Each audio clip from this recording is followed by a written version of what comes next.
Bueno, vamos al segundo segmento de la filosofía de los 6 elementos del doctor Andrews. Ya estábamos en la parte de la mecánica que se denomina arco recto. Y decíamos que arco recto consistía en pegar los brackets en una parte predeterminada de cada diente, poner un arco exento de dobleces para que de manera en automático se dé esto que están viendo del lado derecho. Y esto es pasarle los mensajes en los 3 planos del espacio a los dientes para que luzca así una oclusión. Y que esto que podría uno pensar que es pura teoría, vamos a ver al ratito qué hicimos desde el punto de vista de práctica para saber que sí es cierto. Las inclinaciones, el paralelismo radicular, todo se da de manera automática si hacemos caso de la receta de pegar brackets, porque arco recto es pegar brackets como una receta. Si ustedes varían esa receta ya no van a tener arco recto, que lo más frecuente es que bajan, sobre todo en los segmentos posteriores, ponen los brackets más abajo, entonces les sale peor porque los dientes se inclinan lingualmente. ¿Por qué? Porque no están haciendo la receta de arco recto. Por eso decimos, pegar brackets en arco recto es una receta. Si ustedes no lo hacen como lo indica el autor, no les va a salir como les resulta al autor. Vamos a ejemplificar qué es arco recto. Aquí vemos un paciente con buenas características faciales de armonía facial. Quizá lo desagradable es la sonrisa. Y vamos a ejemplificar qué es arco recto. Empezamos a armar la parte de arriba porque ven que aquí no hay espacio. Y el pegar brackets, vean cómo de manera automática los dientes se empiezan a intruir. Los que están muy intruidos o están en supraoclusión empiezan a nivelarse. Y vean cómo el arco de arriba ya nos permite armar ahora la parte de abajo. Seguimos con la parte del arco de arriba. Vemos una foto cruzal del arco de arriba cuando se arma y la secuencia de arcos.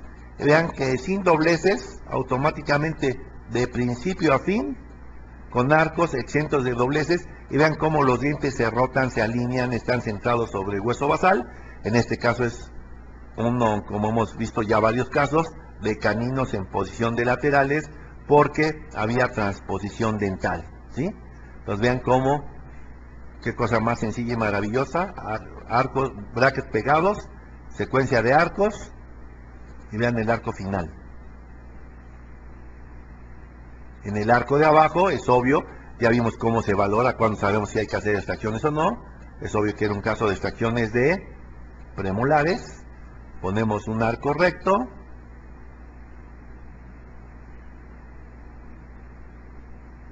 Y vean cómo hablábamos en el segmento 1 de que deba de haber 2.2 de aquí a acá respecto al borde igual a 2 aquí. Bueno, ese espacio lo ocupa la mecánica de arco recto y vean cómo se los alinea con arco recto. Y ahora vemos al paciente al final del tratamiento, las características faciales son las mismas, pero la sonrisa es la que ya es otra. Ya levantamos la autoestima. Voy a regresar para que vean a la misma persona cuando empezó, vean su mirada, no sabe sonreír, prácticamente está haciendo una muesca, y a medida que él va viendo que su oclusión se va corrigiendo, ya le da seguridad y ya tiene una sonrisa adecuada, ya levantamos su autoestima. A eso nos referimos y es lo que vamos a desarrollar como mecánica de arco recto. Ahí lo ven el antes y el después. La diferencia es la sonrisa. Las características faciales son las mismas antes y después, porque se trató de no modificarlas porque esa meta ya la teníamos dado, la de la armonía facial. Prácticamente lo que le hacía falta era oclusión y fue lo que hicimos.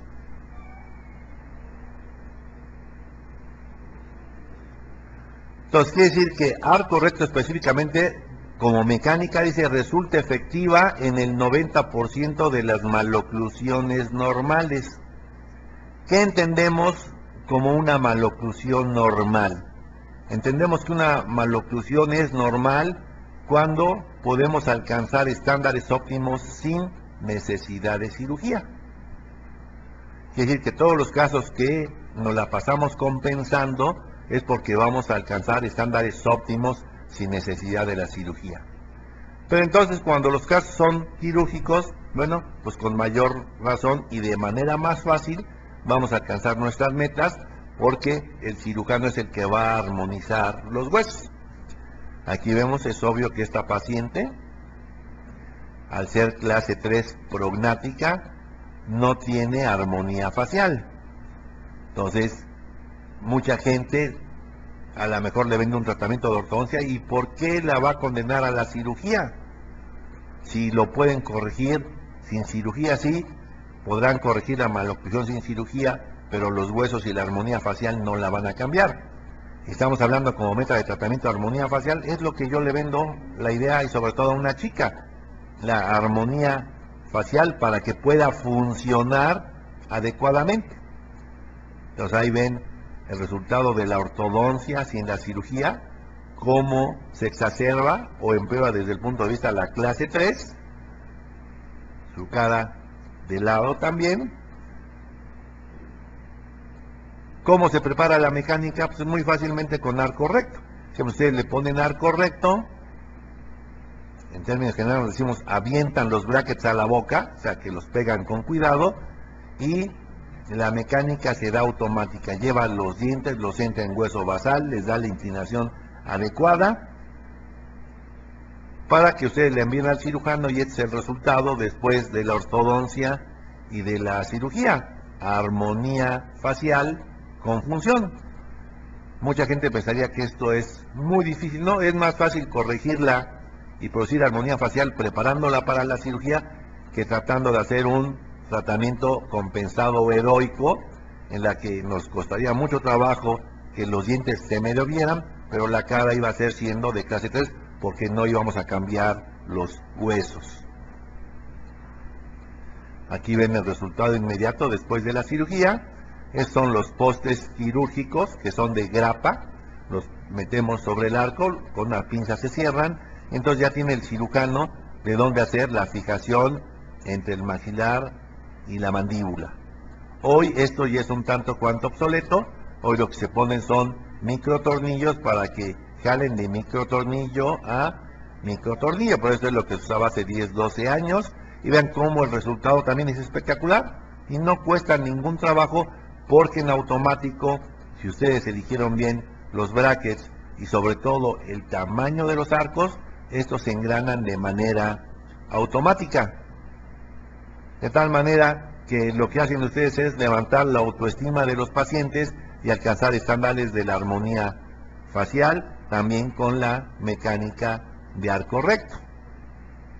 Y la oclusión ideal con mecánica de arco recto. Entonces ustedes ven cómo se arma la paciente, cómo está con la ortodoncia antes de la cirugía, inmediatamente después de la cirugía y ya sin ortodoncia. Vean que la forma de arco, las inclinaciones y todo se da de automático con la mecánica de arco recto, porque para eso está diseñada. Entonces aquí vemos un collage. Imagínense este perfil sin cirugía, sería el resultado dental. Vean la asimetría facial, cómo se ha disimulado bastante con la cirugía, ¿verdad? Y sobre todo la frente de la altura del tercio inferior, cómo se ha compensado con sus otros tercios del rostro para que los pacientes levanten su autoestima. Entonces es obvio que nos facilita todo la mecánica de arco recto. Entonces el aparato de arco recto, o sea, la mecánica de la filosofía, dicen, no es una filosofía de tratamiento, es la parte mecánica, es la física aplicada en arco recto. La filosofía, decíamos al principio, que implica el cómo establecer metas, cómo alcanzar las metas, cuáles son, cómo llevarlo a cabo desde el punto de vista de mecánica. Eso ya lo dejamos atrás. Hoy estamos hablando nada más de la parte mecánica. Y que en la filosofía es muy importante, tal como lo decía el doctor Roth, que la oclusión funcional es objetivo de tratamiento. En la filosofía de los 6 elementos, la oclusión funcional es objetivo de tratamiento. Y eso es tomar en cuenta los cóndilos cuando se está en posición estática y saber cómo trabajan los cóndilos cuando se está en dinámica. Entonces, entender qué sucede, y esto implica el aprender a manejar articuladores semiajustables del tipo que quieran, desde los muy caros hasta los muy económicos. Todos son exactamente lo mismo, con todos obtenemos los mismos beneficios si se saben manipular los articuladores, y eso se aprende en una charla de toda una mañana, que hagan ejercicios para que se conviertan en expertos en saber manejar los arcos faciales, cómo transferir estas relaciones a un instrumento mecánico para tener la réplica del maxilar y de sus estructuras craneales en un aparato mecánico, y que dejemos de hacer lo que se ha hecho de manera tradicional. De manera tradicional, cuando hacemos esto, siempre es muy criticable porque estamos valorando modelos con la mano. Y si valoramos modelos con la mano, vemos que aquí vemos una relación de clase 1, muy bonita. Y ese mismo paciente evaluado a partir de relación céntrica, vean qué es una clase 2 con mordida abierta anterior.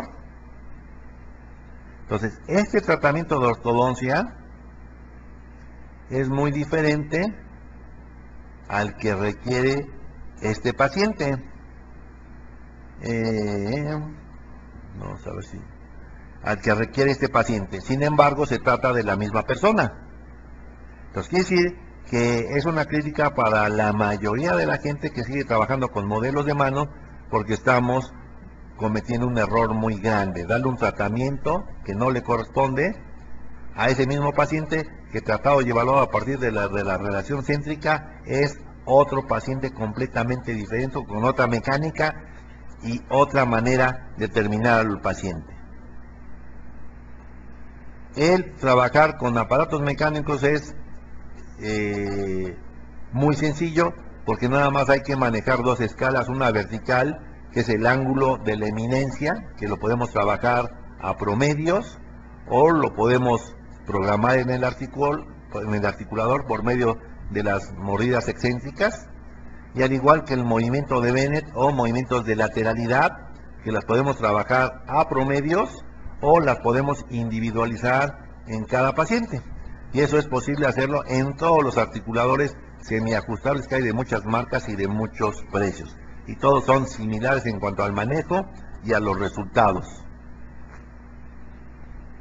Aquí vemos un ejemplo de un articulador que ya desde el punto de vista ortodóntico consiste en montar el maxilar respecto del cráneo con determinadas características para poderlo programar de manera muy sencilla y no cometer iatrogenia. Iatrogénica es no montar a los modelos, ignorar si lo que estamos haciendo está en oclusión céntrica o en relación céntrica. Entonces quiere decir que ya dentro de la ortodoncia seria, si yo veo un paciente cuyo resultado de ortodoncia deja mucho que desear, ¿verdad? Y que desde el punto de vista facial no es lo adecuado, entonces estamos acostumbrados que lo primero, sobre todo si son pacientes disfuncionados, ¿verdad?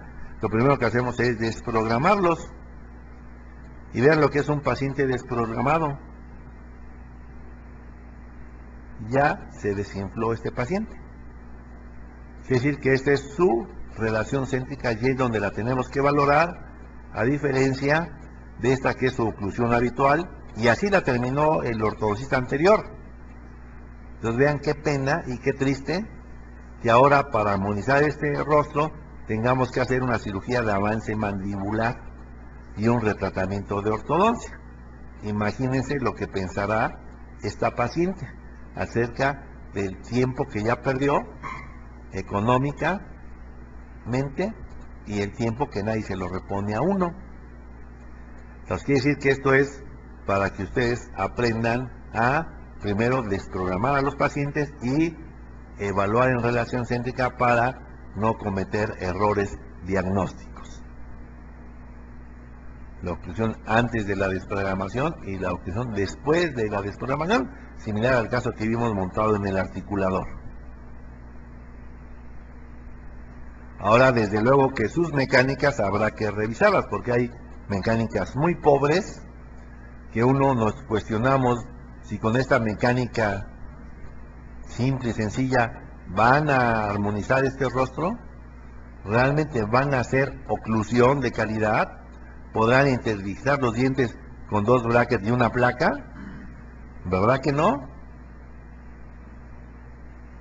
Con este armamento yo me preguntaría, ¿es posible que cierren espacios de manera paralela, corona y raíz al mismo tiempo?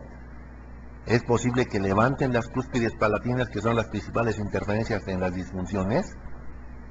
Usar un tornillo de expansión en un arco que es inamovible y que no se puede cambiar de forma porque es un hueso único.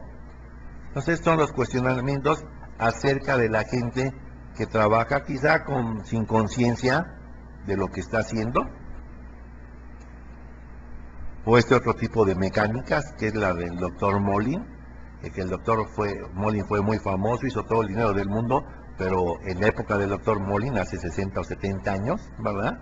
Nos cuestionaríamos si con esta pobre mecánica le van a dar características de oclusión orgánica, van a cerrar, van a armonizar el rostro. Vean qué pobre es la mecánica, ¿con eso van a corregir la oclusión? Pues es obvio que no. Por eso tristemente muchos pacientes andan buscando una segunda, una tercera opción, porque lo primero dejó mucho que desear. Pero ¿cuáles son los antecedentes? ¿Qué había antes de arco recto? Entonces, quiere decir que ya desde la época del doctor Angle, antes de morir, acuérdense que Angle murió en 1927, él mismo ya decía que había que angular todo el soporte de los brackets para evitar dobleces de segundo orden. Para la gente que no sepa qué son los dobleces de segundo orden, eran los dobleces que tenemos que hacer en los arcos para tener injerencia mesiodistal sobre coronas y raíces. Entonces, si el doctor Ang decía que había que inclinar este bracket, yo ya me ahorraba hacer esos dobleces. Estamos hablando ya de 1927.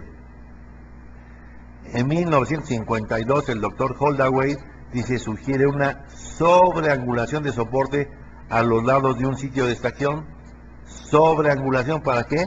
Para que al cerrar las coronas, con esta sobreangulación, se cerraran las raíces también, ¿verdad? Estamos hablando ya de intentos de eso, pero por aislado en 1952. El doctor Yaravak ya en 1957 incorpora la inclinación a la ranura del soporte para evitar dobleces de tercer orden. Acuérdense que los dobleces de tercer orden son para tener injerencia sobre la corona y las raíces en sentido bucolingual. Pero resulta que todos estos intentos eran por aislado y para darles movimientos a los dientes. No estaban integrados a todo un tratamiento para que funcionaran de manera automática como hoy con un solo arco. Pero ha habido muchos intentos que fueron los antecedentes que tomó el doctor Andrews para poder desarrollar su filosofía. Entonces dice que el concepto de que un aparato de arco de canto se podía programar totalmente evolucionó a partir de 5 estudios. Y siempre decimos pregunta de examen, ¿cuáles son los estudios que subieron de antecedentes para programar, hacer la mecánica de arco recto? Uno es estudiar la oclusión después del tratamiento. Como este estudio dejó mucho que desear, después se estudió la oclusión óptima de recurrencia natural. Como resultado de este segundo estudio, salió las 6 llaves para una oclusión óptima, resultado de estudiar lo que hacía la naturaleza en óptimas condiciones. Después se hicieron mediciones y después de las mediciones se vio que era posible incorporar todas esas características a la construcción de los brackets, que fue el mérito del doctor Andrews. Y después el quinto estudio es comparación de la oclusión óptima natural con las oclusiones después del tratamiento. Entonces todos estos son los antecedentes para haber desarrollado la oclusión, la mecánica de arco recto en la filosofía de los 6 elementos. El primer estudio se inició, vean cuánto, en 1960, estamos hablando ya de hace 45 años casi, y este primer estudio dice implicó modelos de post-tratamiento con el objeto de estimar el grado de avance de la ortodoncia en términos de oclusión estática.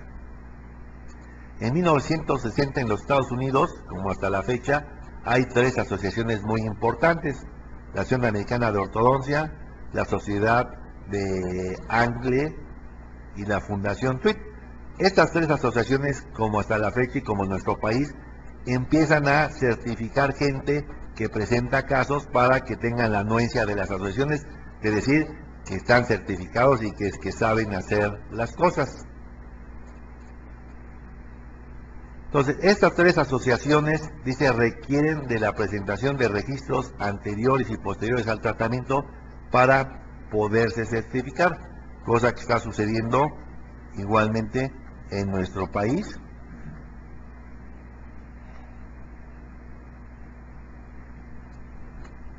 Y entonces estas fotos de la derecha son del primer libro del doctor Andrews, y que es muy importante para la gente que estamos en la enseñanza, porque ahí habla de todo lo que vio. Entonces él pidió la anuencia a las asociaciones, dijo que su intención era estudiar la oclusión, y claro que sí, le dieron palmaditas y dijeron adelante. Entonces, el doctor dice, bueno, ¿cómo voy a empezar a calificar los tratamientos de ortodoncia? Entonces él inventó el eje largo de la corona clínica, o eje facial de la corona clínica. Yo les referencia para todos los autores y de la manera del PKPAX, es invención del doctor Andrews. Entonces él empezó a trazar ejes faciales después de los tratamientos de ortodoncia. Después de los tratamientos de ortodoncia, entonces todo su primer libro trae fotos de antes y después.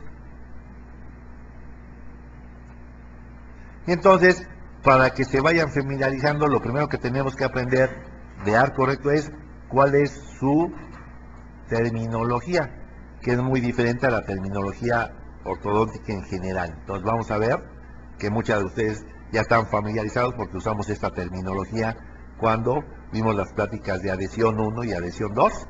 Entonces, ¿a qué se le denomina eje facial de la corona clínica? Que se representa con sus siglas en español, eje facial de la corona clínica. Dice, para todos los dientes, excepto los molares, es la porción más prominente del lóbulo central en la superficie labial de cada corona. Para todos los dientes, excepto los molares, es la porción más prominente del lóbulo central de desarrollo. Acuérdense que cada lóbulo es una cresta, es una cúspide, ¿sí? Pero la parte más prominente de los dientes, en el lóbulo central, es lo que se va a marcar como eje facial de la corona clínica, a excepción de los molares.